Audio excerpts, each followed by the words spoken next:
Hello नमस्कार साथियों, आपका स्वागत है आपके अपने YouTube परिवार में। तो साथियों, नए साल के पहले दिन मेरे तरफ से एक नया पेशकश शुरू करते हैं। तो चलिए शुरू करते हैं। नए साल में एक नई सोच की ओर अपने कदम बढ़ाएं, हौसलों से अपने सपनों की ऊंचाइयों को छू कर दिखाएं जो आज तक सिमट कर रह गए थे अपने ख्यालों में।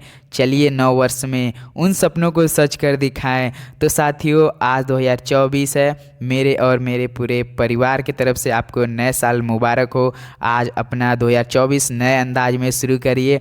तो आपको पता होगा फरवरी के महीने में आपका SSC GD exam plus UP police vacancy पड़ा है आपके नज़रों के सामने। आपके सीने पे वर्दी आने के लिए इंतज़ार कर रहा है। बस आपको 1 से 1.5 महीना मेहनत करना पड़ेगा। उसके बाद सोचिए आप कहाँ से कहाँ तक जाएंगे। 2023 कैसा भी गया होगा, लेकिन साथियों 2024 अपने अंदाज में शुरू कीजिए कि हाँ, कि आपको कुछ नया करना है। बस आप एक बार ठान लीजिए मन में कि इस बार हमें अपने सीने पर वर्दी और उन भारत माँ के कदमों में जाना है।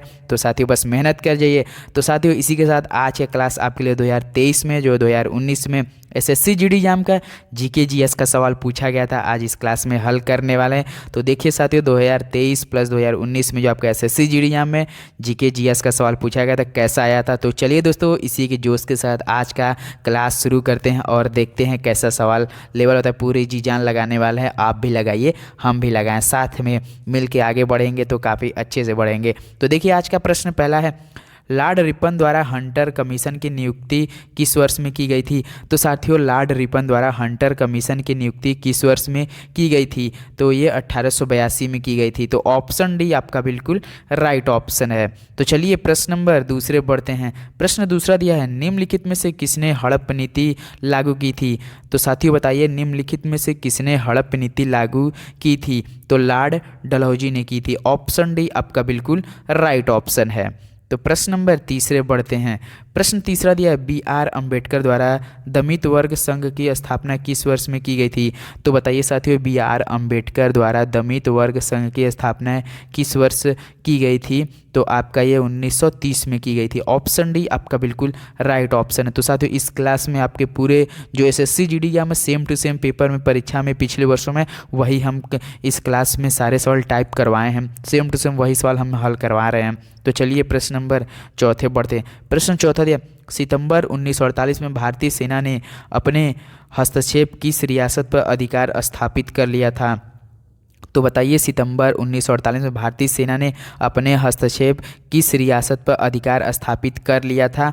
तो हैदराबाद में। ऑप्शन सी आपका बिल्कुल राइट ऑप्शन है। तो चलिए प्रश्न नंबर 5 देखते हैं। प्रश्न 5 है, 1967 में पश्चिम बंगाल के दार्जिलिंग जिले के नक्सलवाड़ी में शुरू हुए आंदोलन का नाम क्या था। तो बताइए, 1967 में पश्चिम बंगाल के दार्जिलिंग जिले के नक्सलवाड़ी में शुरू हुए आंदोलन का नाम क्या था। तो नक्सली आंदोलन था। ऑप्शन डी आपका बिल्कुल राइट ऑप्शन है साथियों।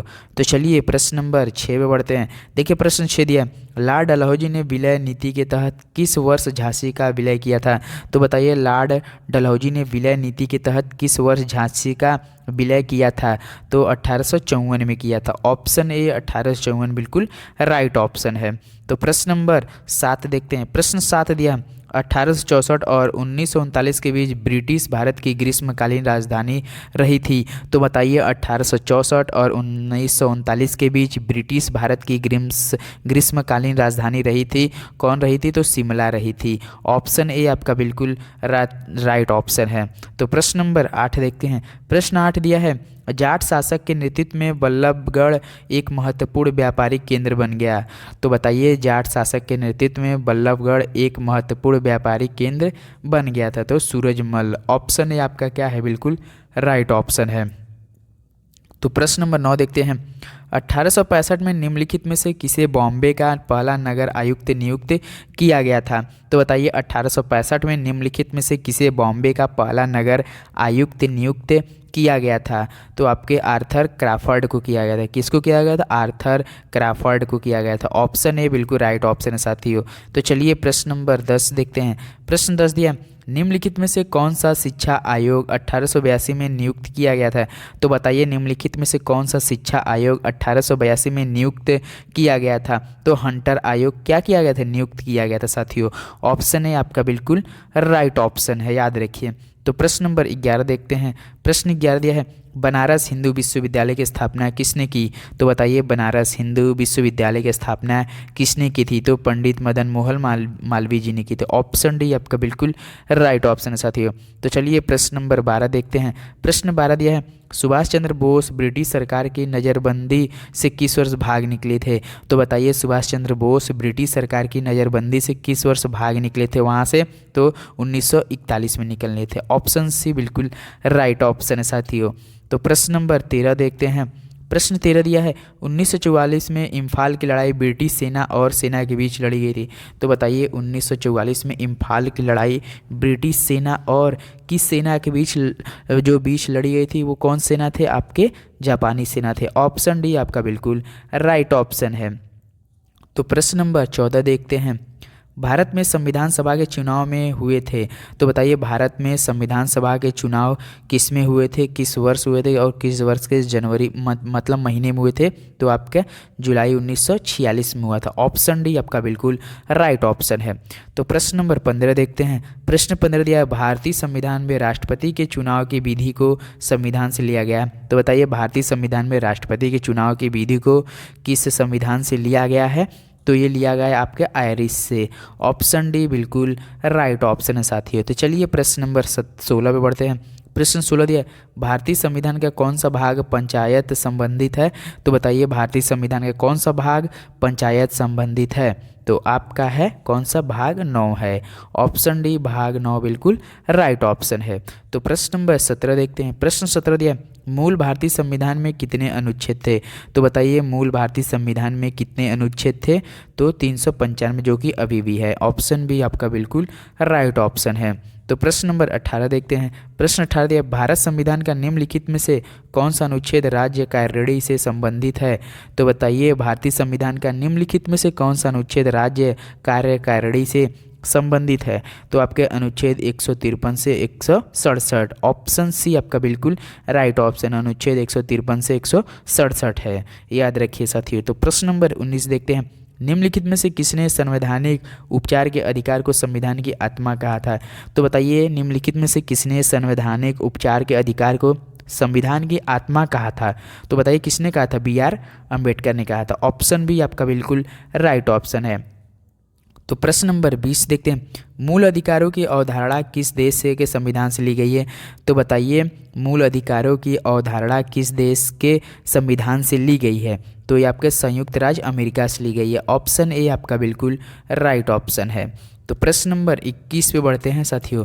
प्रश्न 21 दिया, भारतीय संविधान का कौन सा अनुच्छेद मूल कर्तव्यों से संबंधित है? तो बताइए भारतीय संविधान का कौन सा अनुच्छेद मूल कर्तव्यों से संबंधित है? तो आपका 51A है। कौन है साथियों? 51A। ऑप्शन ए बिल्कुल राइट ऑप्शन है।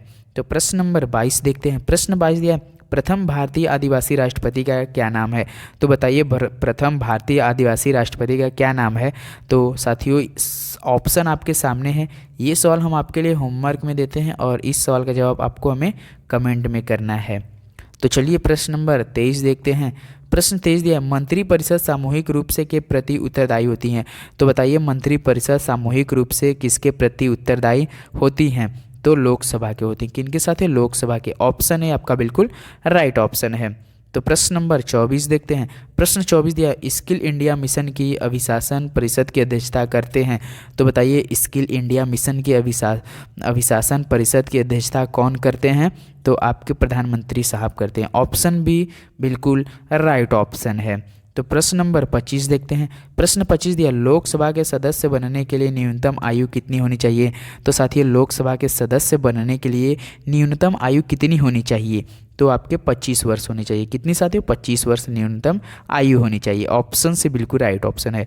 तो प्रश्न नंबर 26 देखते हैं। प्रश्न 26 दिया, नगर निगम की बैठकों की अध्यक्षता कौन करता है? तो बताइए नगर निगम की बैठकों की अध्यक्षता कौन करता है? तो आपके महापौर करते हैं। कौन करते हैं साथियों? महापौर। ऑप्शन बी बिल्कुल राइट ऑप्शन है। तो प्रश्न नंबर 27 देखते हैं। प्रश्न 27 है, अस्थाई सरकार की त्रिस्तरीय प्रणाली में शामिल नहीं है। तो बताइए अस्थाई सरकार की त्रिस्तरीय प्रणाली में कौन शामिल नहीं है? तो आपकी ग्राम समिति शामिल नहीं है। ऑप्शन भी ग्राम समिति बिल्कुल राइट ऑप्शन है। तो प्रश्न नंबर 28 पे बढ़ते हैं। प्रश्न 28 दिया है, चुनाव आयोग का प्रमुख द्वारा नियुक्त किया जाता है। तो बताइए चुनाव आयोग का प्रमुख किसके द्वारा नियुक्त किया जाता है? तो भारत के राष्ट्रपति के द्वारा नियुक्त किया जाता है। किनके द्वारा?